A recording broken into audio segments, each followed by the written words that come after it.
Praise the lord. అందరికీ వందనాలు చెల్లిస్తున్నాను. రాజాధిరాజు, గొప్ప దేవుడు, ఆశ్చర్యకరుడు, ఆలోచనకర్త, బలవంతుడైన దేవుని యొక్క పాదాల చెంత చేరిన మీ అందరికీ యేసుక్రీస్తు పెట్టే శుభాలు తెలియజేస్తున్నాను.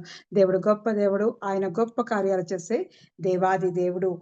యెహోవా నీ కృప ఆకాశం అంటుచున్నది, నీ సత్య సందర్భము అంతరిక్షం అందుచున్నది. నీ నీతి దేవుని పర్వతములతో సమానము, నీ న్యాయ విధులు మహా అగాధములు. యెహోవా నరులను జంతువులను రక్షించువాడు నీవే. దేవా నీ కృప ఎంతో అమూల్యమైనది. నరులు నీ రెక్కల నీడను ఆశ్రయించున్నారు. నీ మందిరం యొక్క సమృద్ధి వలన వారు సంతృప్తి నొందుచున్నారు. నీ ఆనంద ప్రవాహములోనిది నీవు వారికి త్రాగించుచున్నావు. నీ యొద్ద జీవపు ఊట కలదు. నీ వెలుగును పొంది మేము వెలుగు చూచుచున్నాము. దేవుడు మనకిస్తున్న మంచి వాగ్దానం, దేవుని యొక్క సన్నిధిలో ఉండడం వల్ల, దేవుని యొక్క నీడలో మనం ఉంటున్నప్పుడు, ఆయన రెక్కల నీడలో మనం ఆశ్రయిస్తున్నప్పుడు, ఆయన సమృద్ధి వలన మనమంట సంతృప్తి పొందుతుంటామంట. దేవుడు ఆయన యొక్క ఆనంద ప్రవాహంలోనిది వారికి త్రాగించుడు అన్నాడు. అవునైనా దేవాది దేవుడు ఇస్తున్న ఆ సమృద్ధి జీవం, నిత్య జలం, ఊరడి నీటి పుగ్గుగా ఉన్న యేసు క్రీస్తుని యొక్క మనం పరిశుద్ధ రక్తంలో కడగబడి ఆయన యొక్క పరిశుద్ధ నివాసంలో మనం ఉంటున్నప్పుడు ఆయన యొక్క సమృద్ధితో మనం నింపబడుతున్నాం. ఆయన ఇచ్చే జీవపు దారను మనం తాగుతున్నాం. ఆయన ఎంత గొప్ప దేవుడండి. ఆయన యొక్క జీవపు ఊట కలదు. నీ వెలుగును పొంది మేము వెలుగు చూచుచున్నాము. దేవుని యొక్క కృపతోటి, దేవుని యొక్క నీడలో మనం ఉంటున్నప్పుడు దేవుడు మనల్ని సమృద్ధిగా నింపి, ఆయన యొక్క కృప ఆకాశం అంటుచున్నది, ఆయన సత్య సందత్వము అంతరిక్షం అంటుచున్నది. ఆయన యొక్క దేవుని పర్వతములంట నీతితో నింపబడుతున్నాయంట.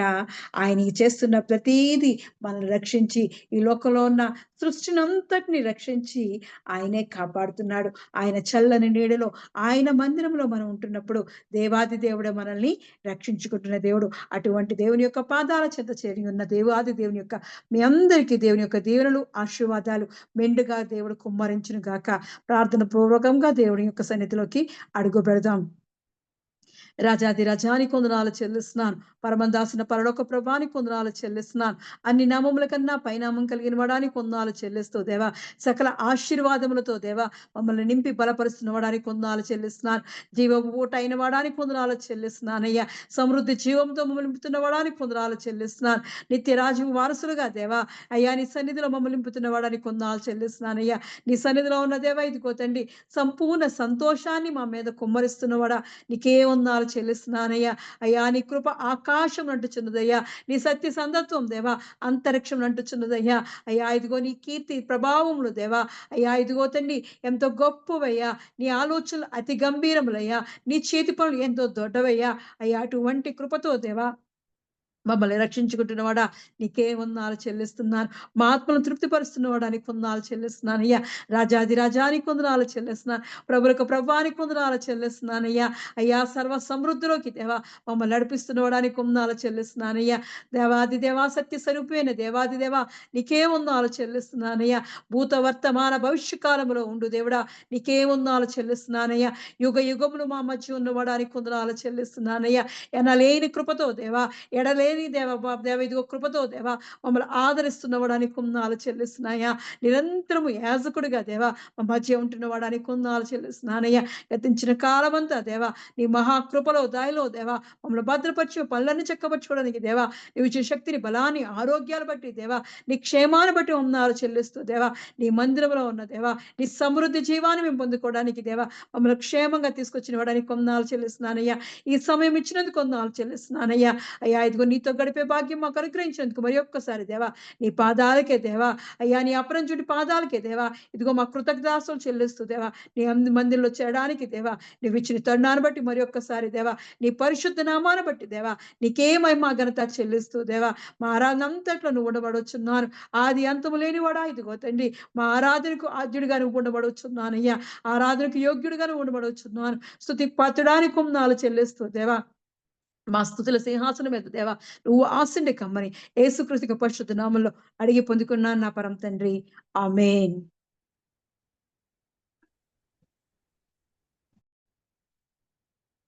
దేవుడు గొప్ప దేవుడు. ఆయన ఆశ్చర్య కార్యములు చేసే రాజాధిరాజు. ఈరోజు సాయంకాలపు ఆరాధన కొరకు ఏర్పాటు చేయబడిన పరిశుద్ధ గ్రంథము నుంచి వాక్య భాగము, కీర్తనల గ్రంథము 18వ అధ్యాయము 27వ వచనం. కీర్తనల గ్రంథం 18వ అధ్యాయం 27వ వచనం చదువుకుందాం. శ్రమపడు వారిని నీవు రక్షించెదవు, గర్విష్ఠులకు విరోధివై వారిని అణచివేసెదవు. శ్రమపడు వారిని నీవు రక్షించెదవు, గర్విష్ఠులకు విరోధివై వారిని అణచివేసెదవు. ఎంత గొప్ప దేవుడు అండి! రోజు మనకిస్తున్న దేవుడు మనతో మాట్లాడుతున్న మాట, శ్రమపడు వారిని నువ్వు రక్షించెదవు అంటున్నాడు. గర్విష్ఠులకు విరోధివై వాడిని అణచివేసెదు అంటున్నాడు. దేవుడు మన జీవితాల్లో ఏదో ఉన్నతమైన ఆయన యొక్క ఆశీర్వాదం ఉంది కాబట్టి దేవుడు ప్రతిరోజు సాయంకాల సమయమందు మనతో మాట్లాడడానికి ఆయన పరమును విడిచి మన మధ్యకు వస్తున్నాడు. ప్రతిరోజు ఏదో ఒక టాపిక్ తోటి దేవుడు మనతో మాట్లాడుతున్నాడు. చక్కగా ఆయన మాటలు వినే వాళ్ళని, ఆయనతో ఉండే వాళ్ళని దేవుడు తండ్రి, కుమార, పరిశుద్ధాత్మ దేవుడై మన మధ్యలో నివాసం చేస్తున్నాడు. కాబట్టి ఆయన మాట వినే వారి యొద్ద ఆయన నివాసం చేసే దేవుడు. కాబట్టి ఆయన నివాసం చేస్తున్నాడు కాబట్టి, ఆయన పరిశుద్ధుడు కాబట్టి, ఆయన నివాసం చేస్తున్న మన ప్రాంతాలని, మన కుటుంబాలను, మన జీవితాలను ఆయన పరిశుద్ధ పరుస్తూ ఉంటాడు. దేవాది దేవుడు పరిశుద్ధుడు, పవిత్రుడు, పరమ దేవుడై ఉన్న దేవాది దేవుడు కాబట్టి మనల్ని ప్రతిరోజు వాక్యముతో ఉదక స్నానం చేయిస్తున్నాడు. మనతో నివసించాలని, తన సొత్తుగా, తన ప్రజలుగా ఆయన చేసుకోవాలని, ఆయన మనలో ఉన్న ప్రతి పాపాన్ని, కల్మషాన్ని కడిగి వేయాలని ఆయన ప్రతిరోజు ఆయన వాక్యముతో మనల్ని ఉదక స్నానం చేస్తున్నాడు. దేవుడు జీవము గల ఊటై ఉన్న దేవాది దేవుడు ఆయన యొక్క పరిశుద్ధ రక్తంలో మనల్ని కడిగి పవిత్రపరుస్తున్నాడు. ఈ రోజు మనం ఇస్తున్న వాగ్దానము, శ్రమపడు వారిని రక్షించెదవు, గర్విష్ఠులకు విరోధివై వారిని అణచివేసెదు అంటున్నాడు. దేవుడు మనకు ప్రతిరోజు ఆయన వాక్యముతో మనల్ని బోధిస్తున్నాడు అంటే దేనికోసం? దేవాది దేవుని యొక్క జ్ఞానం పొందుకోవాలని, ఆయన యొక్క చిత్తంలో మనం ఉండాలని, ఆయన ఏర్పాట్లో, ఆయన గుంపులో మనం ఉండాలని ఆయన ఆశపడుతూ ఉంటాడు. మరి సామెతల గ్రంథం 19వ అధ్యాయము 20వ వచనం చూసినప్పుడు, సామెతల గ్రంథం 19వ అధ్యాయం 20వ అధ్యాయంలో ఆయన ఇస్తున్నది, నీవు ముందుకు జ్ఞాని వగుటకై ఆలోచన విని ఉపదేశము అంగీకరించమంటున్నాడు. ఎందుకు మనతో రోజు ఏదో ఒక టాపిక్ తో దేవుడు మాట్లాడుతున్నాడు అంటే, మన ముందు అంటే మన జీవిత కాలం, మనం సాగిస్తున్న ప్రయాణంలో మనం జ్ఞానంగా ఉండడానికి, మన చుట్టూ మన శ్రమల్లో, కష్టాల్లో దేవుణ్ణి కలిగి ఉండడానికి ఆయన మనకి ఉపదేశం చేస్తున్నట్ట. ఆయన ఆలోచన విని ఉపదేశము అంగీకరించమంటున్నాడు. దేవుని యొక్క ఆలోచనలు ఏంటి, దేవుని యొక్క ఉద్దేశం ఏంటి, ఆయన యొక్క ఉపదేశం ఏంటి అని మనం తెలుసుకున్నప్పుడు, దేవుని యొక్క జ్ఞానంతో మన ముందు ఉన్న ప్రయాణాన్ని అంతటిని ఆయన, మన జీవిత ప్రయాణాన్ని ఆయన చేయి పట్టుకొని నడిపించే దేవుడు. అందుకే అంటాడు కదా, నీ సొబుదిని ఆధారము చేసుకొనక దేవునికి అప్పగించుమును, నీ ప్రవర్తన అంతటి యందు యెహోవాకు ఆధీనం చేసుకుంటే దేవుడు మన చేయి పట్టుకొని నడిపిస్తాడు. కాబట్టి దేవునిలో ఉంటున్న మనం దేవుని యందు భయభక్తులు కలిగి ఉండినప్పుడు దేవుడే మనల్ని చేయి పట్టుకొని నడిపించే దేవుడు. మనకి ఈ రోజు ఇస్తున్నది, ఎవని శ్రమపడు వారిని నీవు రక్షించెదవు, గర్విష్ఠులకు విరోధివై వారిని అణచివేసెదు. ఎవరండి? దేవాది దేవుడు. శ్రమపడు వారికి ఆయన దీవించి రక్షించే దేవుడు. మరి గర్విష్ఠులను అంటున్నాడు, విరోధివై వారిని అణచివేసెదు అంటున్నాడు. మనం చూడాలి, దేవుడు మన కష్టకాలంలో అన్ని సమయాల్లో మనకు తోడుగా ఉంటున్నాడు. ఆయనే మనల్ని రక్షిస్తున్నాడు. మన కష్టాల్లో, నష్టాల్లో, దుఃఖాల్లో, కన్నీరులో మనకు తోడుగా ఉండి మనల్ని రక్షించి ఆయన కాపాడుతున్నాడు. మళ్ళీ వెంటనే అంటున్నాడు, గర్విష్ఠులను విరోధంగా నేను విరోధంగా ఉంటాను వారిని అంటున్నాడు దేవాది దేవుడు. మరి ఎందుకు వెంటనే అలా అంటున్నాడు అంటే, మనం నిజంగానే పైకి రావాలి, ఉన్నత స్థానాల్లో ఉండాలి, మంచి మంచి స్థానాల్లో ఉండాలని చాలా కష్టపడుతుంటాం, దేవుని అడుగుతూ ఉంటాం. దాని కొరకు మన శరీరాన్ని కూడా శ్రమ పెట్టుకుంటూ ఉంటాం. మరి చక్కగా దేవుని సన్నిధిలో గడుపుతూ, చక్కగా దేవుని యొక్క ఆరాధన చేస్తూ, దేవుని దగ్గర నుంచి వచ్చిన ఆశీర్వాదాలన్నీ మనం పొందుకోవడానికి మన హృదయాన్ని, మన శరీరాన్ని అన్నిటిని మనం శ్రమ పెట్టుకుంటున్నప్పుడు దేవుడు చూసి రక్షించి దీవించే దేవుడు. అటువంటివన్నీ చక్కగా మనం పొందుకున్నాక ఉన్నతమైన స్థానాల్లోకి వెళ్ళిన తర్వాత మరి ఎప్పుడైనా గర్వం వస్తే ఆ గర్విష్ఠుని కంట విరోధి అయి వాడిని అణచివేసేస్తాను అంటున్నాడు మళ్ళీని. దేవుడు ఎంతగా నేను హెచ్చించాడో అక్కడి నుంచి మళ్ళీ పడదూసేస్తాడు. కాబట్టి మనం చాలా జాగ్రత్తగా ఉండాలి. దేనికోసం అయితే మనం కష్టపడుతున్నామో, దేవుని యొక్క ఆశీర్వాదం కొరకు శ్రమ పడుతున్నాం, దేవుని యొక్క ఆ దీవెనలు పొందుకోవాలని, ఆయన యొక్క ఆశ్చర్యకార్యాలు చూడాలని, మన జీవితాల్లో, మన కుటుంబాల్లో అద్భుతాలు మనం చూడాలని మన హృదయాన్ని మనం కష్టపెట్టుకుంటూ ఉంటాం. శ్రమ పెట్టుకుంటూ ఉంటాం. ఉపవాస ప్రార్థన ద్వారా, కన్నీటి ప్రార్థన ద్వారా, మోకాళ్ళ ప్రార్థన ద్వారా, మరి చక్కగా పొద్దునుంచి సాయంకాలం వరకు ఏకాంత ప్రార్థనల ద్వారా అనేక రకాలుగా మనం శ్రమపడి దేవుని యొక్క ఆశీర్వాదాన్ని పొందుకున్న తర్వాత ఎక్కడైనా మళ్ళీ గర్వం వస్తే ఆ గర్వం వలన దేవుడు ఏం చేస్తాడంటే విరోధి వారిని అణచివేసేస్తాడంట. ఆ గర్వం మనకు ఉండకూడదని మనం కష్టపడి సంపాదించుకొని, శ్రమపడి సంపాదించుకున్న ఆశీర్వాదాన్ని మన జీవిత కాలం అంతా అనుభవించాలి. మన జీవిత కాలమే కాకుండా మన సంతానం, మన వంశం అందరూ అనుభవించాలి అంటే మనలోకి గర్వం రాకూడదు. గర్వం వస్తే మరి దేవుడు మనకు విరోధిగా మారిపోతాడు. కాబట్టి ఆ గర్వం అనేది పాపంతో సమానం కాబట్టి దేవుడు ఆ పాపాన్ని సహించడు. కాబట్టి మన జీవిత ప్రయాణం ముందుకు కొనసాగడానికి దేవుడు మనతోటి ఆయన యొక్క ఆలోచన చెప్తున్నాడు. ఆయన యొక్క ఉపదేశం చెప్తున్నాడు కాబట్టి మనము ఎలా ఉండాలి అనేది దేవుడు ప్రతిరోజు మనతో మాట్లాడుతున్నాడు. మన జీవిత ప్రయాణంలో, మన జీవిత కాలంలో మన కుటుంబాలని చక్కగా మంచి మార్గంలో నడిపించుకోవడానికే దేవుడు ఆయన జ్ఞానయుక్తమైన మాటలతో మనల్ని నడిపిస్తున్నాడు.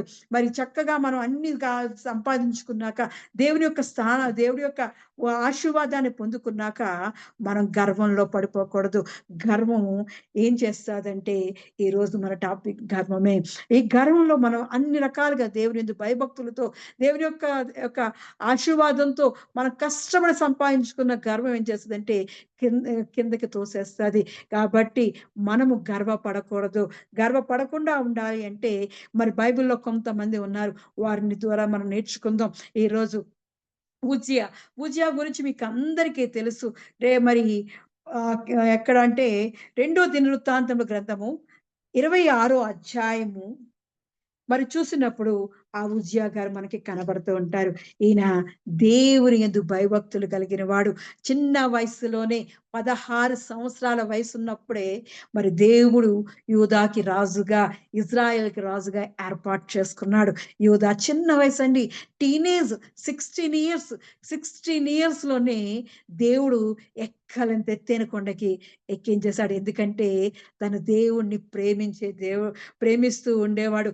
ఆయన చక్కగా దేవుని యొక్క మార్గంలో నడుస్తూ, దేవుని యొక్క భయభక్తులుగా నిలుపుతూ యథార్థంగా దేవుని సన్నిధిలో నడుస్తూ ఉంటాడు. మరి ఇటువంటి వాడు చక్కగా దేవుని యొక్క సన్నిధిలో నడుస్తున్న వాడిని మనం ఈరోజు చూద్దాం.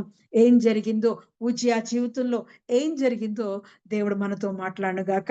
మరి 26వ అధ్యాయం 2 దినవృత్తాంతముల గ్రంథం 26వ అధ్యాయం మొదటి నుంచి చూసినప్పుడు, అంతటా యూదా జనులందరూ 16 వాడైన ఉజ్జియాను తీసుకొని అతని తండ్రి అయిన అమాజ్యాకు బదులుగా రాజుగా నియమించిరి. అతడు ఎలాతును కట్టించి రాజుకు తన తండ్రి అతని పితలతో కూడా నిద్రించిన తర్వాత అది యూదా వారికి తిరిగి వచ్చినట్లు చేసెను. ఉజ్జియా ఎలా నారించినప్పుడు 16 వాడై యెరూషలేములో 52 సంవత్సరములు ఏలెను. అతని తల్లి యెరూషలేము కాపురస్తులు, ఆమె పేరు ఎకోల్యా. అతడు తన తండ్రి అయిన అమాజ్యా చర్య అంతటి ప్రకారము యెహోవా దృష్టికి యథార్థముగా ప్రవర్తించాడు. దేవుడు ఆ బిడ్డను ఎంతగానో దీవించాడు ఉజ్జియాని. ఉజ్జియా చక్కగా 16 సంవత్సరాల వయసు ఉన్నప్పుడు తన తండ్రి చనిపోయాడు. అమాజ్యా గారు చనిపోయారు. తల్లి ఎకోల్యా, వాళ్ళిద్దరూ యెరూషలేము కాపురస్తులే. అక్కడ చక్కగా ఎప్పుడైతే తండ్రి పాపం చనిపోయాడో వెంటనే యూదాకి రాజుగా మరి 16 సంవత్సరాల వయసులోనే మరి ఉజ్జియాను రాజుగా ఏర్పాటు చేశారు. ఏర్పాటు చేసినప్పుడు అతను దేవుని యందు తన తండ్రి ఎలా అయితే దేవుని దృష్టికి యథార్థంగా ప్రవర్తించాడో అటువంటి వాడిగే మరి తిను కూడా దేవుని దృష్టిలో యథార్థముగా ప్రవర్తించాడు. దేవుని సన్నిధిలో యథార్థంగా ఉంటున్నాడు. తన పేరు ఉజ్జియా అనగా దేవుడే నా బలం. ఉజ్జియాకు అర్థం యెహోవాయే నా బలం. గాడ్ ఈస్ మై స్ట్రెంగ్త్ అని అర్థం. అటువంటిగా దేవుడు ఆ బిడ్డని దీవిస్తూ, ఆశీర్వదిస్తూ 52 సంవత్సరాలంటండి ఆ యూదా రాజ్యాన్ని పరిపాలించాడు. అంతటిగా దేవుడు దీవించి ఆశీర్వదించాడు. మరి అటువంటి వాడు చక్కగా 16 సంవత్సరంలోనే దేవుడు రాజుగా అభిషేకం చేసేసాడు. అభిషేకం చేసినప్పుడు 52 సంవత్సరాలు అతను మరి ఆ యూదా రాజ్యాన్నంతటిని వెళ్ళాడు. చిన్న వయసులోనే, అందరికన్నా చిన్న వయసులోనే చక్కగా రాజుగా దేవుడు కోరుకున్నాడు. అటువంటి మరి ఉజ్జియా దేవుని దృష్టికి యథార్థంగా ప్రవర్తించాడు. దేవుని సన్నిధిలో, దేవుని యందు భయభక్తులతో ఆయన ఆ దృష్టికి యథార్థంగా ప్రవర్తించాడు. సామెతలు 2 అధ్యాయం 7వ వచనంలో అంటాడు, ఆయన యథార్థవంతులను వర్ధిల్ల చేయును అంటున్నాడు. ఎవరైతే దేవుని యందు యథార్థ మనసు కలిగి ఆయన యందు యథార్థమైన మరి భక్తి చేస్తూ ఉంటారో వారిని దేవుడు వర్ధిల్లింపజేస్తాడంట. మరి సామెతల గ్రంథం 2 అధ్యాయం 7వ వచనంలో అంటున్నాడు, ఆయన యథార్థవంతులను వర్ధిల్ల చేయును, యుక్త మార్గము తప్పక నడుచుకుని వారికి ఆయన కేడముగానున్నాడు. ఎప్పుడైతే ఉజ్జియా తన యథార్థంగా తండ్రి ఏ విధంగా నడిపించాడో, ఆ కుటుంబం ఏ విధంగా నడిపించిందో తల్లి, తండ్రి, అదే విధంగా తన తండ్రి చేసిన చర్యలోకే చక్కగా దేవుణ్ణి యథార్థంగా ఆరాధిస్తున్నప్పుడు, దేవుణ్ణి నమ్ముకుని తన యందు నమ్మకం ఉంచుకొని తనని పూజిస్తున్నప్పుడు దేవుడు ఏం చేస్తున్నాడంటే ఆయన యథార్థవంతులు వర్ధిల్ల చేయడమే కాకుండా యుక్త మార్గము తప్పక నడుచుకుని వారికి ఆయనే కేడముగా ఉంటున్నాడు. దేవాది దేవుడే మరి 16 సంవత్సరాల వయసులో రాజుగా అభిషేకం పొందిన ఆ కుమారుడికి దేవుడే కేడముగా, దుర్గముగా, ఆశ్రయముగా ఉంటున్నాడు. ఆ బలాన్ని దేవుడు దయచేస్తున్నాడు.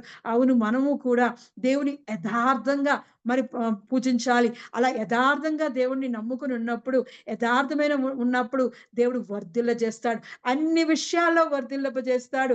దేవుడు ఒక విషయంలో కాదు, నీ సుఖములో, దుఃఖములో, నీ సుఖంలో, సంతోషంలో మరి నీకున్న జాబులో, నీకున్న కుటుంబంలో, నీకున్న పిల్లలు అందరినీ దేవుడు వర్ధిల్లింపజేస్తాడు. అంతేకాకుండా మనము మంచి మార్గంలోనే నడిపించే విధంగా దేవుడు మన చెయ్యి పట్టుకొని కూడా నడిపిస్తూ ఉంటాడు. మరి అటువంటి, ఎందుకంటే 16 సంవత్సరాల వయసులో ఉన్నప్పుడు అంత గొప్ప రాజ్యాన్ని పరిపాలించాలంటే దేవుడు తప్ప ఇంకెవ్వరు సరైన మార్గంలో నడిపించలేరు. అటువంటి విధంగా దేవుణ్ణి ఆశ్రయించాడు. ఈ లోకంలోని ఎవ్వరిని ఆశ్రయించలేదు. దేవుడే నా బలం, దేవుడే నా శక్తి, the god is my strength అంటూ దేవాది దేవుని యొక్క కేడెమును ఆశ్రయించాడు. దేవుడే ఆశ్రయ దుర్గముగా ఎంచుకొని ఆ 16 సంవత్సరంలో దేవుడు తన చెయ్యి పట్టుకొని ఆ రాజ్యాన్ని ఏలడం మొదలుపెట్టాడు. ఎంత గొప్ప దేవుడండి! ఎప్పుడైతే మనం యథార్థంగా దేవుని సన్నిధిలో ఉంటుంటామో దేవుడు మనల్ని యుక్త మార్గంలో నడిపిస్తూ ఉంటాడంట. మంచి మార్గంలో నడిపిస్తుంటాడు. ఆయన అన్ని విషయాల్లో వర్ధిల్లింపజేస్తూ ఉంటాడు. ఆయన కుటుంబ పరంగా, రాజ్యపరంగా మరి ఆయనకి సంతోషాన్ని దేవుడు అనుగ్రహించి చక్కగా ఆ కుమారుణ్ణి 52 సంవత్సరాలు యూదా రాజ్యాన్ని ఏలగలిగే శక్తిని దేవుడు అనుగ్రహించాడు. ఎందుకంటే దేవుని దృష్టికి యథార్థంగా ఉన్నాడు. ఆయన యథార్థంగా దేవుని దృష్టిలో ప్రవర్తించాడు కాబట్టి దేవుడు తన రాజ్యాన్నంతటిని దేవుడే పరిపాలించాడు. అంతేకాకుండా కిందకొచ్చినప్పుడు దేవుని ప్రత్యక్షత విషయమందు తెలివి కలిగిన జకరియా దినములలో అతడు దేవుణ్ణి ఆశ్రయించెను. అతడు యెహోవాను ఆశ్రయించినంత కాలము దేవుడు అతన్ని వర్ధిల్లజేసెను. ఎంత గొప్ప దేవుడండి! ఎవరండి తన గురువు అంటే? ఎవరికి తను గైడెన్స్ చేస్తున్నారు? దేవుని దగ్గర చక్కగా నువ్వు ఉండాలి అని ఎవరంటే జకరియా గారండి. జకరియా గారు తనకి గైడెన్స్‌గా ఉన్నాడు. ప్రవక్తగా ఉంటున్నాడు. దేవుడు ఆ టైంలో జకరియా గారికి దేవుడు ప్రత్యక్షమై, ఇదిగో ఈ కార్యం నీ బిడ్డ ద్వారా చేయించు, ఇలా నీగో ఈ రాజ్యాన్ని ఇలా చేస్తున్నానని దేవుడే ప్రత్యక్షమై జకరియాతో మాట్లాడుతూ దేవుని వాక్కును పంపిస్తూ పరిపాలిస్తూ ఆ రాజ్యాన్ని ఎలా పరిపాలించాలో మరి మరి జకరియా గారు దేవుని దగ్గర తెలుసుకొని మరి కుమారుడికొచ్చి తెలియజేస్తుండగా మరి చక్కగా జకరియా దగ్గర గురువుగా పెట్టుకొని ఆయన్ని దేవుణ్ణి ఆశ్రయించాడు. మనము కూడా ఎవరిని ఆశ్రయిస్తున్నాము? మన చుట్టూ ఉన్నవారినా? లేదంటే దేవాది దేవుని యొక్క మాటలనా? దేవుడు చెప్పే మాటలనా? దేవుడు ఉపదేశించే మాటలనా? దేవుడు ఆలోచనలు ఆలకిస్తున్నామా? అందుకే అన్నాడు కదా! నీవు ముందుకు జ్ఞాని ఒగుటకి ఆలోచన విని ఉపదేశం అంగీకరించు అని దేవుడు మనల్ని చక్కగా ఆయన మార్గంలో నడిపించడానికే ఆయన మనతో మాట్లాడుతున్నాడు. మరి ఆయన చక్కగా ఆయన దగ్గర దేవుని యొక్క ప్రత్యక్షత పొందిన జకరియా దినములలో దేవుని ఆశ్రయించాడండి. దేవుని ఆశ్రయించు వారికి ఆయన సంతోషం ఇచ్చే దేవుడు. ఆయన ఎంతో గొప్ప దేవుడండి. కీర్తనలు 5వ అధ్యాయం 1వ వచనంలో అంటాడు. కీర్తనల గ్రంథం 5వ అధ్యాయము 1వ వచనంలో మరి యెహోవాను ఆశ్రయించు వారికి దేవుడు సంతోషాన్ని కలిగించే దేవుడు. కీర్తన గ్రంథం 5వ అధ్యాయం 1వ వచనంలో యెహోవాను ఆశ్రయించు వారు సంతోషించుదురు, నీవే వారిని కాపాడుదు గనుక వారు నిత్యము ఆనందధ్వని చెయ్యుదురు. 11వ వచనం అండి. నిన్ను ఆశ్రయించు వారందరూ సంతోషించుదురు, నీవే వారిని కాపాడుదు గనుక వారు నిత్యము ఆనందధ్వని చెయ్యుదురు.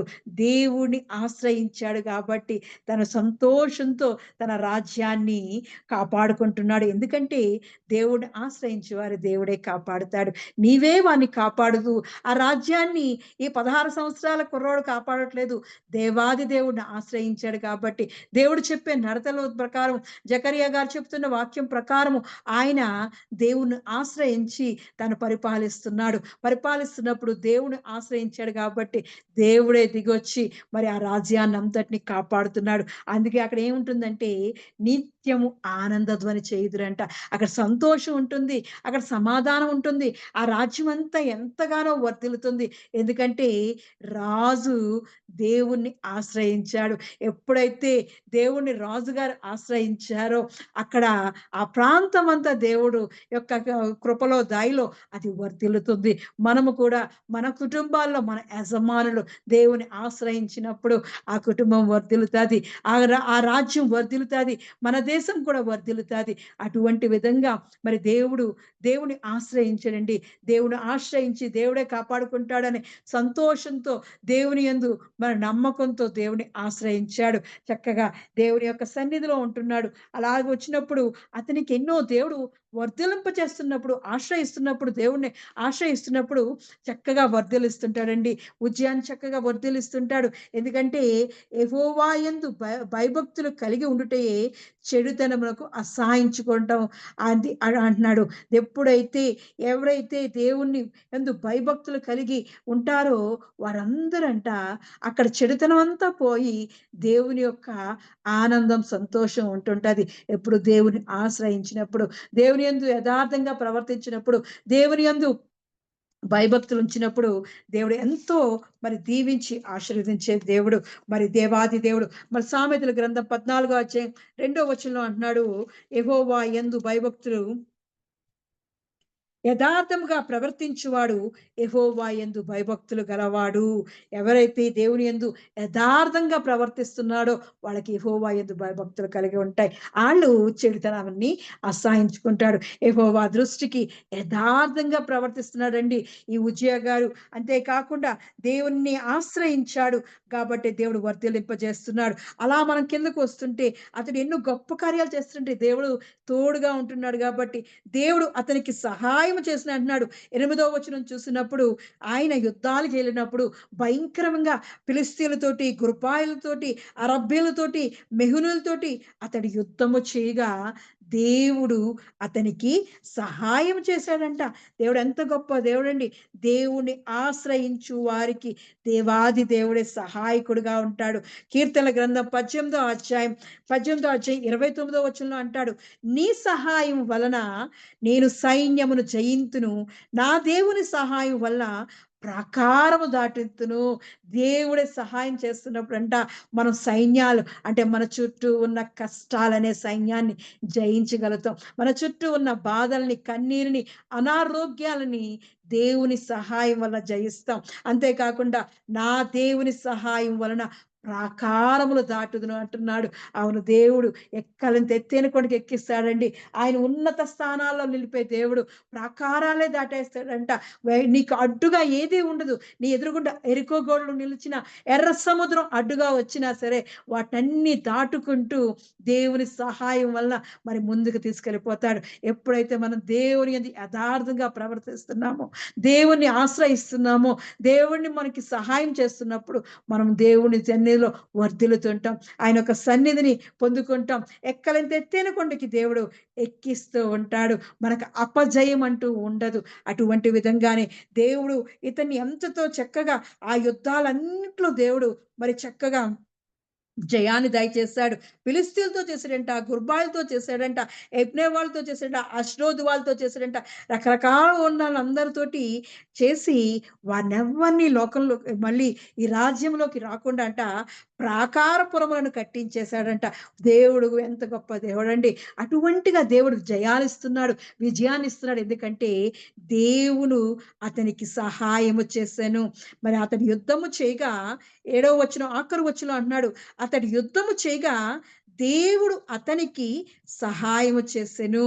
అంతేకాకుండా అంతవరకు వీళ్ళు ఈ యూదా వాళ్ళు, ఇజ్రాయేలీయులు అందరికీ పన్నిచ్చేవారుగా ఉండేవారు. కొన్ని దేశాలకి వాళ్ళు, కొన్ని ప్రాంతాలకి వాళ్ళు పన్ను కట్టుతూ ఉండేవారు. అలాంటి స్థితిలో ఉన్నప్పుడు ఈయన యుద్ధాలు చేసుకొని జయాలు తీసుకొచ్చి దేవుని ఆశ్రయించి సహాయంతో, దేవుని సహాయంతో వాళ్ళని గెలిచి వచ్చి వాళ్ళ దగ్గర నుంచే మళ్ళీ ఈయన పన్ను వసూలు చేసుకున్నాడండి. ఎక్కడైతే గిన్నె ఖాళీ అయిపోయిందో అక్కడ దేవుడు గిన్నె నింపే దేవుడు. మరి అక్కడ తను పన్ను ఇచ్చేవాడుగా ఉండేవాడిని దేవుడు పన్ను వసూలు చేసుకునేవాడుగా మార్చేశాడు. తన గిన్నె నిండి పొర్లింపజేసాడండి. దేవుని దృష్టిలో మనం యథార్థంగా ఉన్నప్పుడు వర్ధిల్లింపజేస్తాడు. దేవుని ఆశ్రయించినప్పుడు దేవుడు మనకి సంతోషాన్ని ఇస్తాడు. ఆయనే మనల్ని కాపాడుతూ ఉంటాడు. దేవుని సహాయం వల్ల మన జీవితాల్లో జరుగుతున్న యుద్ధాలని జయించడానికి దేవుని కృప చూపిస్తుంటాడు. అంతేకాకుండా మరి దేవుడు ఆర్థికంగా కూడా దీవించే దేవుడు. చూసారా, అమోనీయులు ఉజ్జియాకు పన్నిచ్చు వారైరి, అతడు అధికముగా బలాభివృద్ధి నొందెను గనుక అతని కీర్తి ఐగుప్తు మార్గ ప్రదేశములన్నిటిని వ్యాపించెను. దేవుళ్ళో ఉన్నప్పుడు దేవుడు సంతోషంతో పాటు దేవుని సన్నిధిలో ఉన్న బల సౌందర్యములు, మహిమ ఘనతలు దయచేస్తే దేవుడు. మరి చూస్తున్నారు కదా, ఎంతో అతను బలాభివృద్ధి పొందినంట. అధికముగా బలాభివృద్ధి పొందాడు. ఆర్థికంగా ఇతరులు వచ్చి, అమోనీయులు వచ్చి ఇతనికి ఉజ్జియాకు పన్నిస్తున్నారు, డబ్బులు వసూలు చేసుకుంటున్నాడు. అంతేకాకుండా అధికంగా బలాభివృద్ధి పొందాడు. కీర్తి వచ్చిందండి. దేవుని ఆశ్రయించినప్పుడు ఘనత వస్తాది. దేవుని ఎవని గర్వము ఎవరిని తగ్గించునో వినయం ఉందంట, ఘనత వస్తదంట. ఎప్పుడైతే దేవుని సన్నిధిలో వినయ విధేయతలు కలిగి ఉంటామో దేవుని యొక్క కీర్తి, దేవుని యొక్క ఘనత ఆయన దయచేసే దేవుడు. ఈ ఘనత, ఈ కీర్తి ఎంతవరకు వెళ్ళిపోయిందంటే ఐగుప్తు దేశం వరకు వెళ్ళిపోయిందంట. ఆయన కీర్తి వ్యాపించేసిందంట.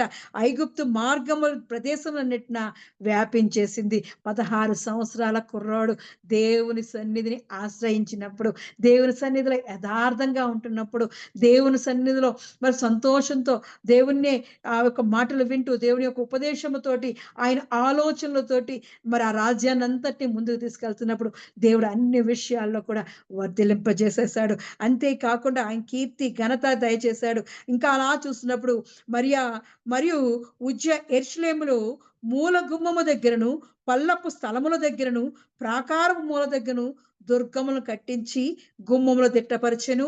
అదియుగాక షెఫేలా ప్రదేశంలోను, మైదాన ప్రదేశంలోను అతనికి విస్తారమైన పశువులుండగా, ఎంతండి పశువు సంపద కూడా, అనేక పశు సంపద కూడా మరి ఉజ్జియాకు దయచేసాడంటే దేవుడు. పశువు సంపద ఇచ్చాడంట. పశువులు అనేకంగా ఉన్నాయంట, విస్తారమైన పశువులు ఉన్నాయంట, మైదానాలు ఉన్నాయంట.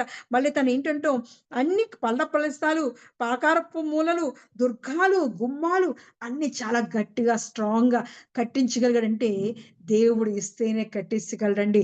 దేవుడు తన చేతులు నింపాడు, బలంగా నింపాడు. కాబట్టి తన కుటుంబాన్ని, తన రాజ్యాన్ని, తన రాజ్యం చుట్టూ ఎవరు రు ప్ర మరి ఎవరు యుద్ధానికి రాకుండా, శత్రువులు రాకుండా చక్కగా అన్నీ దిట్టంగా, బలంగా కట్టేశాడండి. మరి దేవుడు ఎంత గొప్ప దేవుడండి. అంతేకాకుండా పశువులనిచ్చాడంట. ఇతనికి చాలా ఇష్టమంట. ఏంటంటే ఈ వ్యవసాయం చేయడం. మరి దేవుడికి ఇతనికి వ్యవసాయం చేయడం ఇష్టం వల్ల మరి అనేక ద్రాక్ష తోటలు పాతాడంట. పర్వతాల మీద వ్యవసాయం చేసాడంటండి. పర్వతాలు ఎంత గట్టిగా ఉంటాయి, కొండ ప్రాంతంలా ఉంటాది. అటువంటి కొండ ప్రాంతం మీద ఇతను వ్యవసాయ భూములు, ద్రాక్ష పంటలు వేసి పంటలు పండించాడు. అంటే చూడండి, దేవుడు అన్ని విషయాల్లో పోషణ పరంగా, ఆహార పరంగా, బలం పరంగా అన్ని విషయాల్లో దేవుడు వర్ధిల్లింపజేశాడు. ఎందుకంటే దేవుని యందు యథార్థంగా ప్రవర్తించాడు, దేవుని ఆశ్రయించాడు. దేవుడే ఆయనకి సహాయం చేస్తున్నప్పుడు అన్ని విషయాలు ఒకటి కాదు, దేవుడు సంపూర్ణంగా సమృద్ధిగా దేవుడు దీవించాడండి. తన శ్రమ పడ్డాడు. శ్రమపడు వారిని నీవు రక్షించదు అంటున్నాడు. కష్టపడి 16 సంవత్సరాల్లో తన రాజ్యాన్ని చక్కగా కట్టించుకున్నాడు. 52 సంవత్సరాలకి పరిపాలించగలిగాడండి దేవుడి యొక్క సహాయంతో. ఇంకా అంతేకాకుండా అరణ్యములో అంట, అడవుల్లో అంట బావులు తవ్వించాడంటండి. బావులు తవ్వించట, దుర్గాలు కట్టించాడంట.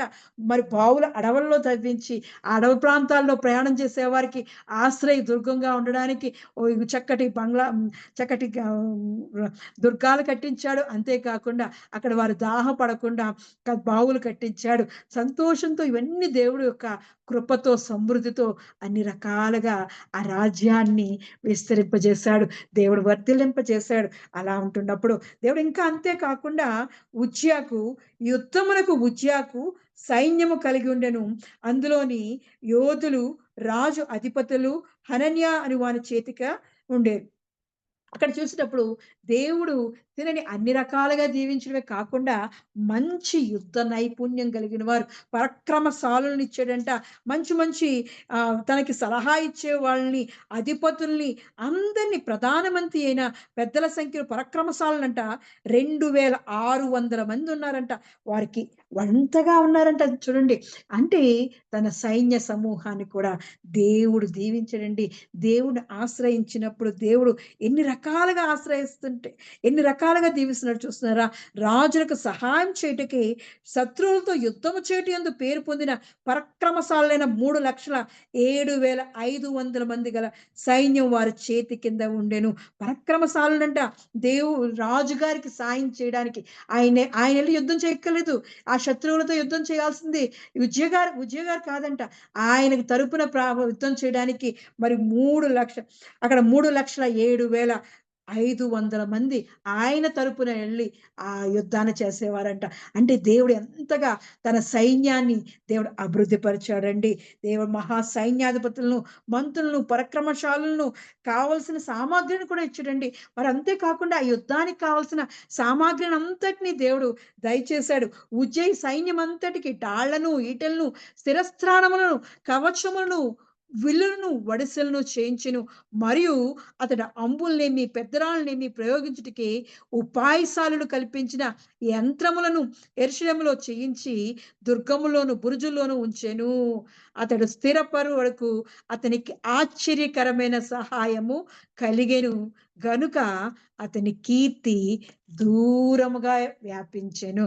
ఎవరండి తను స్థిరపరిచారు? దేవాది దేవుణ్ణి ఆశ్రయించాడు కాబట్టి, దేవుని సన్నిధిలో యథార్థంగా ప్రవర్తించాడు కాబట్టి, దేవుని ఆశ్రయించాడు కాబట్టి, దేవుని యొక్క సహాయంతో తన స్థిరపడు వరకంట దేవుని యొక్క ఆశ్చర్యకరమైన సహాయము ఆయనకి లభించింది. అన్ని విషయాల్లో దేవుడు దీవించాడు. తన తండ్రి ఎప్పుడైతే 16 సంవత్సరాల వయసులో చనిపోతే రాజుగా అభిషేకం పొందుకొని దేవుని యొక్క సేవకుడైన జకరియా ద్వారా ఆ రాజ్యాన్ని, దేవుని యొక్క ప్రత్యక్షతను తెలుసుకుంటూ, దేవుని యొక్క వాక్యాన్ని తెలుసుకుంటూ, దేవుని వాక్కును తెలుసుకుంటూ ఆ రాజ్యాన్ని పరిపాలించాడండి. తను పరిపాలిస్తున్నప్పుడు దేవుడు తోడుగా ఉండి తనకు దేవుడు సహాయం చేస్తున్నాడండి.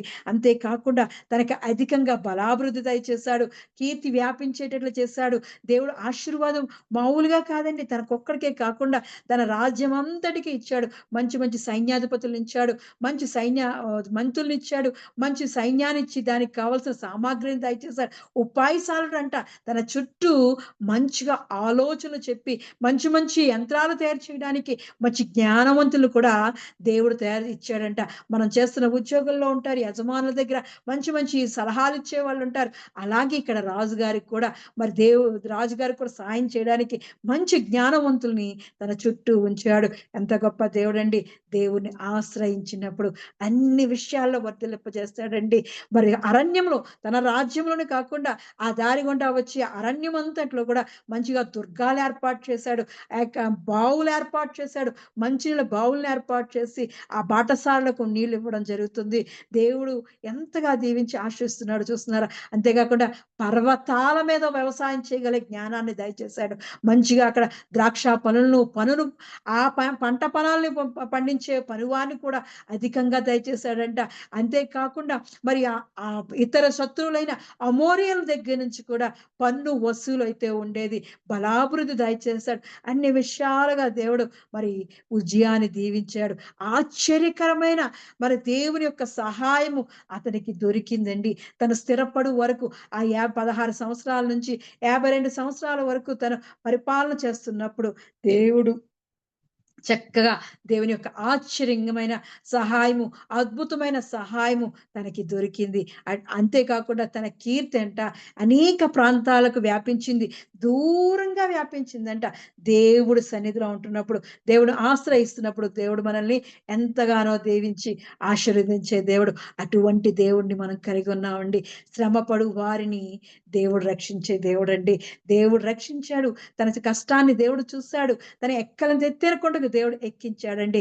కానీ మరి అక్కడ తర్వాత అయితే 16వ వచనం చూసినప్పుడు, అయితే అతడు స్థిరపడిన తర్వాత అతడు మనసున గర్వించి చెడిపోయెను. చూస్తున్నారుగా, దేవునిలో ఉన్నంత వరకు దేవుడు ఎక్కాలనంత ఎత్తైన కొండకి తన రాజ్యాన్ని, తన ప్రజల్ని, తనని ఎక్కించాడు. మరి ఎప్పుడైతే అతడు స్థిరపడిన తర్వాత అతడు మనసున గర్వించి చెడిపోయెను అంటున్నాడు. మనం ఇది చాలా జాగ్రత్తగా ఉండాలి. మన మూల వాక్యం ఇదే. శ్రమపడు వారిని దేవుడు రక్షిస్తుంటాడు. గర్విష్ఠులై ఉంటే మాత్రం దేవుడు వారికి విరోధి అయి అణచివేసేస్తాడు. మనము కూడా మన జీవితాల్లో దేవుడిని ఆశ్రయించినప్పుడు, ఆయనని యథార్థముగా మనం నమ్ముకొని ఆయన సన్నిధిలో కొనసాగుతున్నప్పుడు దేవుడు మనకు తోడుగా ఉంటాడు. అన్ని విషయాల్లో వర్తిలింపజేస్తుంటాడు. ఆయనే మనకు అన్ని రకాలుగా దీవించి ఆశీర్వదించిన తర్వాత, ఎక్కాలని ఎత్తైన కొండకి ఎక్కిన తర్వాత మరి ఉజ్జియా వలె మనము కూడా ఎక్కడైనా సరే గర్వం ఉంటే ఆ గర్వాన్ని మాత్రం దేవుడు అణచివేసేస్తాడంట. ఆ గర్విష్ఠులకు విరోధి అయిపోతాడంట. మరి ఇక్కడ ఎంతగా దేవుడు దీవించిన ఆ ఉజ్జియా మరి ఏమైపోయాడంటే, అతడు స్థిరపడిన తరువాత అతడు మనసున గర్వించి చెడిపోయేను. మరి దేవుని యొక్క గర్వం ఏం చేస్తుందంటే, ఎవని గర్వం వానిని తగ్గించేస్తూ ఉంటది. వానిని తగ్గించేస్తే దేవుడు ఎంతగా హెచ్చించిన వాడిని కూడా దేవుడు మరి తోసేస్తాడు. ఆయనకి దేవుడు విరోధిగా మారిపోతాడు. కాబట్టి మనం చాలా జాగ్రత్తగా ఉండాలి. గర్వ హృదయులందరూ యెహోవాకు హేయులు అంటున్నాడు.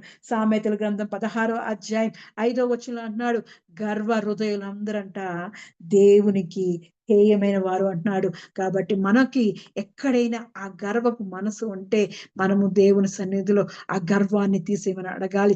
దేవునికి ఇష్టం ఉండదంట. కాబట్టి మనం హెచ్చించిన తర్వాత, దేవుడు మనల్ని అధికంగా దీవించిన తర్వాత, మళ్ళీ ఆశీర్వదించి వర్ధిల్లింపజేసిన తర్వాత, మనకి తెలియకుండానే ఎక్కడైనా నాకేంటి, దేవుడు నన్ను ఎంతగా దీవించాడు కదా, నన్ను ఎంతగా ఆశీర్వదించాడు కదా, ఇంకేం కావాలి అని మనం గర్విస్తే ఆయన ఇష్టం ఉండదంట.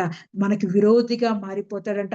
అంతవరకు దేవుడు సహాయం చేసిన దేవుడు ఏం చేశాడంటే, మరి ఇక్కడి నుంచి చూసినప్పుడు తన జీవితం మారిపోయింది. దేవుని యొక్క సన్నిధి నుండి దూరంగా వెళ్ళగొట్టబడుతున్నాడు. మనకెక్కడైనా అందుకే దేవుడు వాక్యం అంటున్నాడు, నీవు ముందుకు జ్ఞాని ఒకటికే ఆలోచన విని ఉపదేశం అంగీకరించు అంటున్నాడు. మన జీవితంలో మనకి దేవుడు ఎక్కడిదెత్తే కొండకి ఎక్కిస్తున్నాడండి. మనల్ని ఆశీర్వదిస్తూ ఉంటాడు, దీవిస్తూ ఉంటాడు, మనల్ని అభివృద్ధి పరుస్తూ మరి దేవుడు నడిపిస్తున్నప్పుడు అక్కడ ఎదిగిన తర్వాత, దేవుడు దీవించిన తర్వాత మనకెక్కడైనా గర్వం వస్తే ఎలా ఉంటాది అనేది మనకు చూపిస్తున్నాడు. కాబట్టి మనకి ముందుగానే చెప్తున్నాడు. నీవు ముందుకు జ్ఞాని ఒగుటకే నా ఆలోచన విను, నా ఉపదేశమును అంగీకరించు అన్నాడు. ఎప్పుడు మన జీవితాల్లో గర్వం రాకూడదు. మరి ఇక్కడ గర్వం వచ్చింది. స్థిరపడిన తర్వాత ఉజ్జియా గారికి గర్వం వచ్చింది. ఆ గర్వం వలన ఏం చేశాడంటే అతడు మనసును గర్వించి చెడిపోయెను అంటున్నాడు. చెడుతనం అసహించుకొనుటే దేవునికి ఇష్టం ఉండదంట. మరి సామెతల గ్రంథం 8వ అధ్యాయము 13వ వచనంలో అంటాడు, దేవునికి ఇష్టం లేని కార్యాలంటండి. 8వ అధ్యాయము 13వ వచనం చూసినప్పుడు, యెహోవా యందు భయభక్తులు కలిగి ఉండుట, చెడుతనం అసహాయించుకొనుటే, గర్వము, అహంకారము, దుర్మార్గత, కుటిలమైన మాటలు నాకు అసహాయములు అంటున్నాడు. దేవుడికి ఇష్టం లేనివంటండి ఇవి. దేవుడు కలిగి ఉన్నప్పుడు ఇవేవి వారి జీవితాల్లో ఉండవు. కానీ ఎక్కడో మరి తను స్థిరపడిన తర్వాత వచ్చింది. ఆ దేవుడు నన్నెంతగా దీవించేశాడు కదా! నాకేంటి అని ఒక చిన్న గర్వం వచ్చేసింది. ఆ గర్వం దేవుడికి ఇష్టం ఉండదంట. ఏ చెడుతనం అసహించుకొనుటే, గర్వము, అహంకారము, దుర్మార్గత, కుటిలమైన మాటలు నాకు అసహాయములు అని దేవుడు చెప్తున్నాడు కాబట్టి, అవి మనకెక్కడైనా ఉంటే వాటిని మనం తీసివేయాలి. మనం దూరం చేసుకోవాలి. మన హృదయాన్ని శుద్ధి చేసుకోవాలి. ఇక్కడ తన గర్వం వలన ఏం జరిగిందంటే, మరి ఆ 16వ వచనం నుంచి చూసినప్పుడు, అతడు ధూపపీఠం మీద ధూపం వేయుటకి యెహోవా మందిరంలో ప్రవేశించి తన దేవుడైన యెహోవా మీద ద్రోహము చెయ్యగా, ఏంటి ఇంతగా దేవుడు దీవించాడుగా, తను చేసిన తప్పేంటంటే అతడు ధూపపీఠం మీద ధూపం వేయుటకే వెళ్ళాడంట. దేవుని సన్నిధిలో ధూపం వేయడానికి నన్నెంతగా దీవించాడు కదా! నేనెళ్లి దేవుడిని ఆరాధిస్తాను. నేను దేవునికి డైరెక్ట్‌గా ధూపం వేస్తాను. నేనే ధూపాన్ని వేసి దేవుణ్ణి అభిషేకిస్తాను అని వెళ్ళాడంట. మరి ధూపం వేస్తే తప్పా? మేము నైవేద్యం చేస్తే తప్పా? అంటే తప్పే. ఎవరు చెయ్యవలసిన పని వాళ్ళే చెయ్యాలంట. దేవుడి సన్నిధిలో నీకు ఏర్పరిచిన పని నువ్వు చేయాలి. నాకు ఏర్పరిచిన పని నేను చేయాలి. ఎవరి సామర్థ్యాన్ని బట్టి వారికి దేవుడు ఆ పనులను ఏర్పాటు చేస్తూ ఉంటాడు. దేవుడు నిన్ను రాజుగా అభిషేకించినప్పుడు యాజకులకి ఇచ్చిన పని నువ్వు చేయాల్సిన పనేంటి? దేవుడు ప్రత్యేకంగా ఏర్పాటు చేసుకున్నాడు కదా! వాళ్ళని యాజకులుగా నాకు ధూపం వేయడానికి నేను ఏర్పాటు చేసుకున్నాను కదా! అని దేవునికి కోపం వచ్చిందంట. ఆ కింద వెళ్ళినప్పుడే దేవుడు యెహోవా మీద ద్రోహం చేయగా, ఇంక దేవుడికి ద్రోహం చేసినంత పనయిపోయిందంటండి. తను వెళ్లి ధూపం వేయడాన్ని బట్టి. దేం చేశాడు? దేవుడిని ఆరాధిస్తున్నాడు కదా! దేవునికి ధూపం వేస్తున్నాడు కదా అనుకుంటాం. ఎవరి పని వారు చేయాలి. ఆ పని చేయకపోతే దేవునికి యెహోవా మీద ద్రోహం చేయగా, అక్కడే ఉన్న యాజకుడైన అజర్యాయు, అతనితో కూడా ధైర్యవంతులైన యెహోవా యాజకులు 8 మందియు అతని వెంబడి లోపలికి పోయిరి. వారు రాజైన ఉజ్జియాను ఎదిరించి, ఉజ్జియా యెహోవాకు ధూపం వేయుటకై ప్రతిష్ఠింపబడిన అహరోను సంతతి వారైన యాజకుల పనియే గాని నీ పని కాదు. పరిశుద్ధ స్థలములో నుండి బయటికి పొమ్ము. నువ్వు ద్రోహం చేసి ఉన్నావు. దేవుడైన యెహోవా సన్నిధిని ఇది నీకు ఘనత కలగజేయదని చెప్పగా చూస్తున్నాం గదా! దేవుడు ఎవరికైతే ఏ పనైతే అప్పజెప్పాడో ఆ పనే చెయ్యాలి. ఆ పని నేనెందుకు చేయకూడదు? దేవుడు నన్నెంతగా ఆశీర్వదించాడు కదా! వాళ్ళు చేస్తున్న పని నేను చేస్తే తప్పేంటి? నిన్న మిర్యామ్ గారిని చూసాం. దేవుడు మోషే గారితోటే మాట్లాడతాడా? మాతో కూడా మాట్లాడి మమ్మల్ని ఎంతగా రక్షించుకున్నాడు కదా! అని మోషే మీద విరోధంగా మాట్లాడారు. దేవుడు ఆలకించే దేవుడు. మరి ఈరోజు దేవుడిని ఎంతగానో ఆశ్రయించి దేవుని యందు యథార్థంగా జీవించి దేవుని సహాయంతో ఎక్కలేనిది ఎత్తైన కొండకి ఎక్కించిన ఉజ్జియా ఏం చేశాడంటే, ఈ పని కూడా చేస్తే తప్పేంటి? దేవుని ఆరాధిస్తే తప్పేంటి? అని దేవునికి ధూపం వేయడం కెళ్ళాడంట. అది ఎవరి పని దేవుడైతే అప్పగించాడో వారే ఆ పని చేయాలి. చెప్పులు కుట్టేవాళ్ళు చెప్పుల పనే అంటారు కదా! నిజంగానే చేయాలి. వాళ్ళ ఆ వృత్తి వాళ్ళది. దేవుడు ఊరికనే వాళ్ళకి నైపుణ్యత ఇవ్వడు. అలాగే ఉద్యోగంలో పనిచేసే వాళ్ళు ఉద్యోగాలు అలాగే ఉంటది. ఎవరి పని వాళ్ళు చేయాలి. ఆ పని చేయటం ద్వారా దేవుడు ఆళ్ళని దీవిస్తాడే తప్ప వాళ్ళని ఆశీర్వదిస్తే తప్ప వాళ్ళని విరోధంగా ఉండడు. ఇక్కడ చేయకూడని పని చేశాడు. దేవునికి విరోధంగా పనిచేస్తాడు. ఆ కార్యాన్ని ఎళ్లి చేస్తున్నాడు. దేవుని కార్యాన్ని చేస్తున్నాడు. దేవునికి ద్రోహం చేస్తున్నాడంట. యెహోవాకి ద్రోహం చేస్తున్నాడంట. నీకే పనైతే అప్పగించాడో ఆ పనిని సంపూర్తిగా చేయమంటున్నాడు దేవుడు. ఆ పని చేయడం వల్ల నీకు ఆ పనిలో నువ్వు బాగుగా చేసినప్పుడు, దానిలో లోపం లేకుండా నువ్వు చేసినప్పుడు దేవుడు నిన్ను ఆశీర్వదించే దేవుడు. మరి అందరూ డాక్టర్లు అయిపోవచ్చు కదా! లేకపోతే అందరూ ఇంజినీర్లు అయిపోవచ్చు కదా! ఎవరికి దేవుడిచ్చిన జ్ఞానాన్ని బట్టి దేవుడు ఆ పనిలో వారి నైపుణ్యత, వారిని వారి కొరకు దాని కొరకే దేవుడు ప్రతిష్ఠ చేస్తుంటాడు. అలాగే ఇక్కడ యాజకుల్ని దేవుని ధూపం వేయడానికి, దేవుని కొరకు ప్రతిష్ఠ చేయబడ్డారు. వాళ్ళు తప్ప ఇంకెవ్వరు దేవునికి ధూపం వేయకూడదు. దేవుని పని చేయకూడదు కాబట్టి దేవుడికి వ్యతిరేకమైన కార్యం చేసి, దేవునికి విరోధంగా ద్రోహం చేశాడు ఉజ్జియా. మరి అక్కడ చూసినప్పుడు అక్కడికెళ్ళి అక్కడ ధైర్యంగా ఆ సేవకుడు యాజకుడెళ్ళి అజర్యా అనే అతను వెళ్తుంటే అతని ఎనకాతల 80 మంది అక్కడ యాజకులున్నారండి. అక్కడ అంతమంది యాజకులు ఉన్నప్పుడు ఈయన చేయాల్సిన పనేంటి చెప్పండి? ఈయన రాజుగా ఆ సింహాసనం మీద కూర్చొని దేవుడు అభిషేకించిన దానిని, దేవుడు ఆశ్రయించిన దాన్ని అనుభవించకుండా నేనెళ్ళి దేవునికి ధూపం వేస్తానని వెళ్ళాడు. కాబట్టి దేవునికి ద్రోహం చేశాడు. నీకిచ్చిన తలాంతును బట్టి నువ్వు అభివృద్ధి చెందు. వేరే దాంట్లోకి నేను చేస్తానని వెళ్ళొద్దు. నీకే పనైతే దేవుడు అప్పగించాడో అందులో ఉన్నప్పుడు, ఆ శ్రమలో నువ్వు కష్టపడుతున్నప్పుడు దేవుడు నిన్ను రక్షించి దీవించే దేవుడు. ఆశీర్వదించి వర్ధిల్లించే చేసే దేవుడు కాదు. నేనిప్పుడు చక్కగా మంచిగా నేను తయారయ్యి నేనెళ్ళి ఇంజినీరింగ్ పని చేస్తాను అంటూ ఊరుకుంటారా? నాకు దేవుడు ఆ ఇంజినీరింగ్ చదువు నాకు ఇవ్వలేదు కాబట్టి నేను ఆ ఇంజినీరింగ్ ఇల్లు కట్టలేను. ఎవరు చెయ్యాలో ఆళ్ళే అది చేయగలరు. ఆ ప్లానింగ్ వాళ్ళే చేయగలరు. కాబట్టి దేవుడు ఏర్పరచుకుంటాడండి. ప్రతి విషయంలో కొంతమందిని ఏర్పాటు చేసుకుంటాడు. అలాగే దేవుడు నిన్ను రాజుగా అభిషేకిస్తున్నప్పుడు, నిన్ను ఎక్కలేని ఎత్తైన కొండకి అభిషేకించినప్పుడు, దేవుని యొక్క చిత్తాన్ని నువ్వు తెలుసుకొని, దేవుని యొక్క ఉన్నతమైన దుర్గంలో నువ్వు ఉండకుండా, నేను కూడా వెళ్లి ఆ పని చేస్తానని ఎళ్తే, దేవుడికి కోపం తెప్పించేవారుగా ఉంటాం. దేవుడు మరి చూస్తాం కదా! వెంటనే వాళ్ళెళ్లి ఆ యాజకులు అంతమంది యాజకులుండగా ఈయనెళ్లి ధూపం వేయాల్సిన పనేంటి చెప్పండి? అయినా సరే వెళ్లి ధూపం వేస్తుంటే వాళ్ళెళ్లి ఎదిరించారు. "అయ్యా! నువ్వు చేయకూడదు. రాజుగారుగా నిన్ను అభిషేకించాడు దేవుడు. మేమున్నాం కదా! మీ పని చేస్తాం. మీరు వచ్చేయండి" అంటే ఆయన వినలేదంట. వినకుండా దేవునికి మీరు ద్రోహం చేస్తున్నారు. మమ్మల్ని ప్రతిష్ఠ చేశారు కదా! ఆయన మమ్మల్ని నీకు ద్రోహం చేశావు. యెహోవా సన్నిధిని ఇది నీకు ఘనత కలగదు. ఇది నీకు ఘనత రాదయ్యా! నీకు అపకీర్తి వస్తాదని వాళ్ళు హెచ్చరించారు. యాజకులందరూ హెచ్చరించినా సరే ఆయన వినకుండా ఉజ్జియా 19వ వచనం చూసినప్పుడు ఉజ్జియా ధూపం వేయుటకు ధూపార్తిని చేత పట్టుకొని రౌద్రుడై యాజకుల మీద కోపము చూపెను.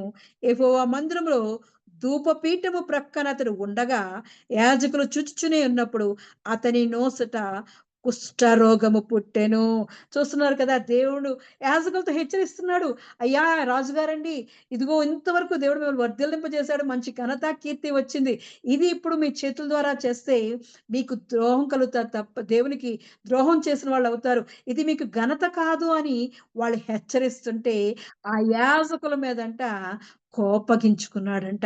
మంచి చెప్పుతున్న వాళ్ళ మీద కోపగించుకుంటామండి. మనకు దేవుడు మన శిక్షను తండ్రి తండ్రి తను ప్రేమించు వారిని గద్దిస్తూ ఉంటాడు. తనకిష్టుడైన వారిని ఆయన గద్దిస్తూ సరియైన మార్గంలో నడిపిస్తూ ఉంటాడు. తన కుమారులను సరియైన మార్గంలో నడిపించడానికి ఒక్కొక్కసారి ప్రేమిస్తూ ఉంటాడు. ఒక్కొక్కసారి గద్దిస్తూ ఉంటాడు. తన యాజకుల ద్వారా గద్దిస్తున్నాడు. "అయ్యా! ఇది నీకు ఘనత రాదయ్యా!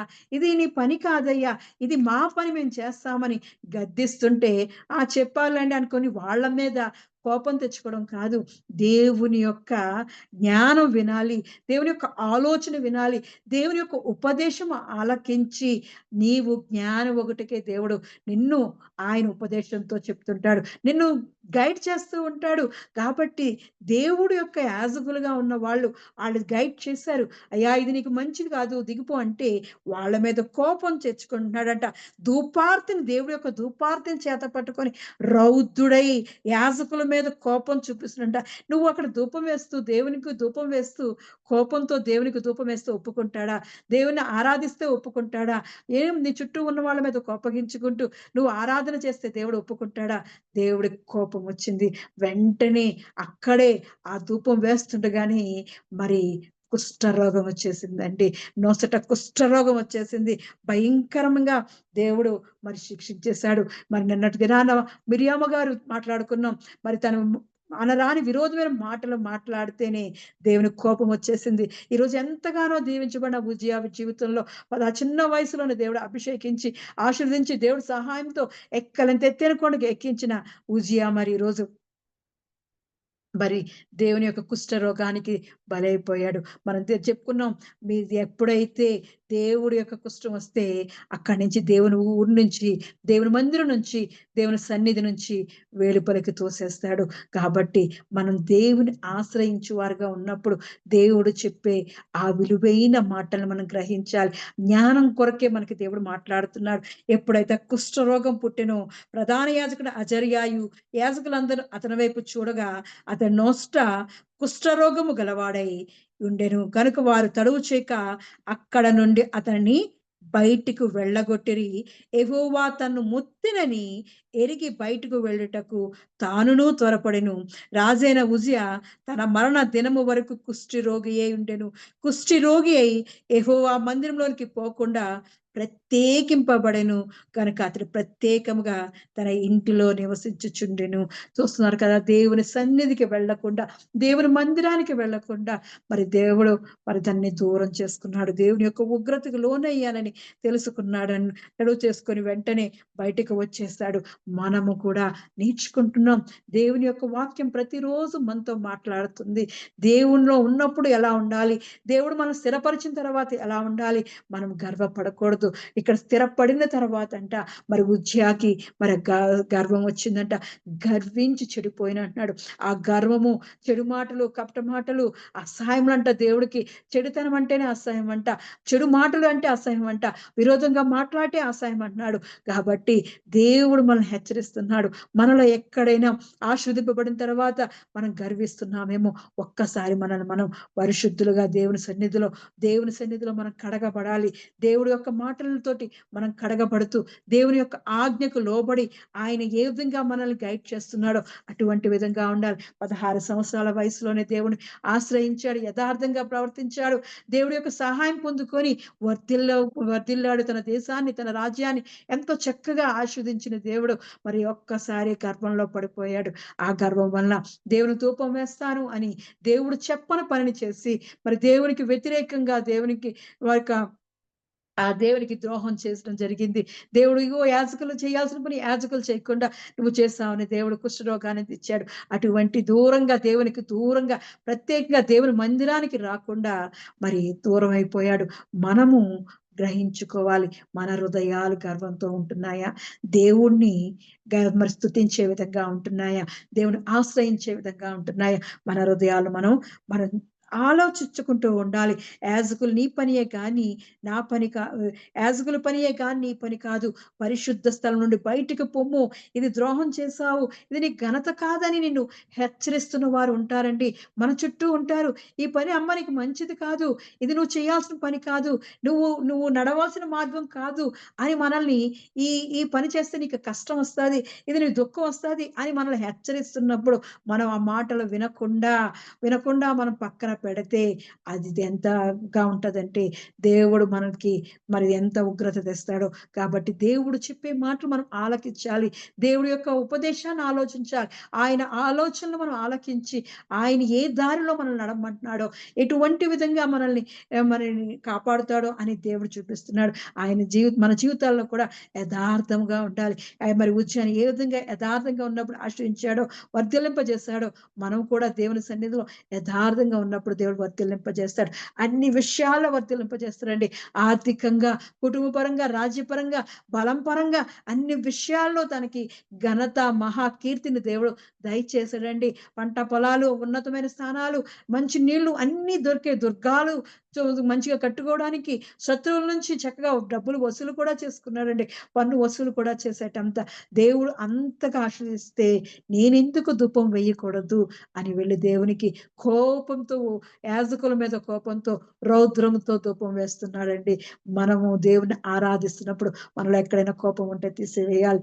దేవుని ఆరాధిస్తున్నప్పుడు మర్యాదగా దేవుని గౌరవిస్తూ, దేవుని స్తుతి ఆరాధన ద్వారా ఆయన యొక్క ఉన్నతమైన పరిశుద్ధ ఆత్మతో మరి మనం ఆరాధించేవారిగా ఉండాలి. మనకిచ్చిన పనిని మనం చక్కగా నెరవేర్తించాలి. దేవుడు అప్పుడు పనివాడు జీతానికి అర్హుడు అన్నట్లు దేవుడు మనకి ఆయన ఆశీర్వాదంతో శ్రమపడు వారిని ఆయన రక్షించే దేవుడండి. కాబట్టి గర్విష్ఠులకు విరోధి వారిని అణిచివేసే దేవుడు. మనం శ్రమ పడినప్పుడు దేవుడు మనల్ని ఎక్కనంత ఎత్తైన కొండకి ఎక్కించి మనల్ని రక్షించే దేవుడండి. ఆ ఎక్కిన తర్వాత ఎక్కడైనా గర్వం అనే అంచుల దగ్గర వెళ్ళిపోతే మాత్రం అక్కడి నుంచి మనల్ని తోసేసి విరోధిగా ఉంటాడండి. దేవుడు విరోధి అయిపోతాడు. మరి ఉజ్జియాను చూసినప్పుడు దేవుడు విరోధం అయిపోయాడు. అక్కడ తన దేవుని సన్నిధి నుండి, మందిరం నుండి బయటికి ప్రత్యేకించి పడిపోయాడండి. తర్వాత ఉజ్జియా తన పితరులతో కూడా నిద్రించెను. అతడు కుష్ఠరోగి అని రాజుల సంబంధమైన శ్మశాన భూమిలో అతని పితరుల దగ్గర అతని పాతిపెట్టిరి.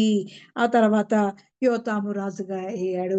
అతని కుష్ఠరోగిని మరి రాజుల సమాధి పక్కన పాతి పెట్టారండి. ఆ రాజుల సమాధిలో పాతి పెట్టలేదండి. చూస్తున్నాం కదా, దేవాది దేవుడు మనల్ని ప్రత్యేకంగా ఉంచుతున్న దేవుడిని మనము జాగ్రత్తగా దేవుణ్ణి ఆరాధిస్తూ ఉండాలి. మనం ఎక్కడా త్రొట్టుబాటు పడకూడదు. మన మాటలు జాగ్రత్తగా ఉండాలి. దేవునికి విరోధంగా మాట్లాడకూడదు. మనం గర్వంతో ఉండకూడదు. గర్వము, అహంకారం, కుటిల బుద్ధి దేవునికి అసహాయమంట. యెహోవా యందు భయభక్తులు గలవారు చెడుతనమును అసహించుకోవాలంటున్నాడు. ఆ చెడుతనం, ఈ గర్వం, ఈ కుటిలమైన మాటలు, అహంకారమైన మాటలు. కాబట్టి దేవుని మనం ప్రేమిస్తున్న మనం, దేవుని యందు భయభక్తులు కలిగి ఉన్న వాళ్ళం మనం దీవించబడాలి, ఆశీర్వదించబడాలి. యెహోవా యందు భయభక్తులు గలవాడు ఇలాగూ ఆశీర్వదింపబడిన ఆశీర్వాదాలు మనం పొందుకోవాలి గాని మరి దేవునికి వ్యతిరేకమైన పనులు, కార్యాలు చేసేవారిగా, దేవునికి ఇష్టం లేని కార్యాలు చేసేవారిగా ఉండకుండా దేవుడి యొక్క ఉపదేశముతోటి ఆయన యొక్క ఆలోచనలు అంగీకరించి ఆయన ఇస్తున్న జ్ఞానాన్ని పొందుకొని మన జీవిత కాలం అంతా, మన జీవిత ప్రయాణం అంతటిని కొనసాగించేవారిగా ఉంటుండాలి. దేవుడి పరిశుద్ధ వాక్యాన్ని దీవించి ఆశీర్వదించును గాక. ఆమేన్. ప్రార్థన చేసుకుందాం. స్తోత్రమయ్యా, స్తోత్రం, స్తోత్రం, స్తోత్రం, స్తోత్రమయ్యా. మహాపరిశుద్ధుడు, మహోన్నతుడైన రాజా, ఇదిగో తండ్రి, గతించిన కాలం అంతా దేవా నీ మహాకృపలో దాయిలో మమ్మల్ని కాచి కాపాడి దేవా, ఇదిగో తండ్రి, సాయంకాల సమయమందు దేవా మాతో మాట్లాడడానికి దేవా, ఇదిగో తండ్రి, దిగి వచ్చిన గొప్ప దేవానికి కొందనాలు చెల్లిస్తున్నానయ్యా. నీ పరిశుద్ధ నామాన్ని బట్టి నీ కొందనాలు చెల్లిస్తున్నాను అయ్యా. ఇదిగో నువ్వు పరిశుద్ధుడు కాబట్టి దేవా మాతో నివసించాలని దేవా, మాతో ఉండాలని దేవా, ప్రతిరోజు మమ్మల్ని పరిశుద్ధపరుస్తున్నవాడా నీ కొందనాలు చెల్లిస్తున్నానయ్యా. నీ వాక్యముతో మమ్మల్ని బోధిస్తున్నవాడానికి కొందనాలు చెల్లిస్తున్నా.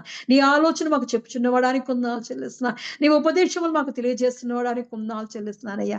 అవునయ్యా, దేవా మా గత కాలం అంతా కాదయ్యా, ఇదిగో మా ముందున్న దేవా భవిష్య కాలం అంతట్లో దేవా నువ్వు తోడుగా ఉండి నడిపించాలని దేవా, నీ జ్ఞానమైన మాటలతో దేవా మమ్మల్ని నింపి నడిపిస్తున్నవాడానికి కొందనాలు చెల్లిస్తున్నానయ్యా. అయ్యా ఇదిగో నీవు ముందుకు జ్ఞాని ఒకటికే దేవా, అయ్యా ఇదిగో మా జ్ఞానంగా ఉండాలని దేవా, మా జీవిత ప్రయాణంలో దేవా మీ జ్ఞాన మార్గంలో నడవాలని దేవా అయ్యా నువ్వు బోధిస్తున్న దేవా నీ దివ్యమైన వాక్యానికే వందనాలు చెల్లిస్తున్నానయ్యా. నీ పరిశుద్ధమైన వాక్యానికే వందనాలు చెల్లిస్తున్నానయ్యా. అయ్యా ఇదిగో ప్రతి దినము మాతో మాట్లాడుతున్న నీ విలువైన మాటలకు దేవా నీకే వందనాలు చెల్లిస్తున్నానయ్యా. ఇంతవరకు దేవా ఇదిగో తండ్రి, శ్రమపడు వారిని రక్షించదు అంటున్నావు అయ్యా. అయ్యా ఇదిగో నీకు దీవెని పొందాలని దేవా, అయ్యా నీ ఆశీర్వాదం పొందాలని దేవా, నీ సన్నిధిలో దివారాత్రాలు దేవా అయ్యా ఇగో యథార్థంగా ప్రవర్తిస్తున్న వారిని దేవా నువ్వు జ్ఞాపకం చేసుకోవచ్చున్నానయ్యా. యథార్థంగా ప్రవర్తించిన దేవా ఉజ్జియాని దేవ వర్ధలింపజేసిన వాడా నీ కొందనాలు చెల్లిస్తున్నానయ్యా.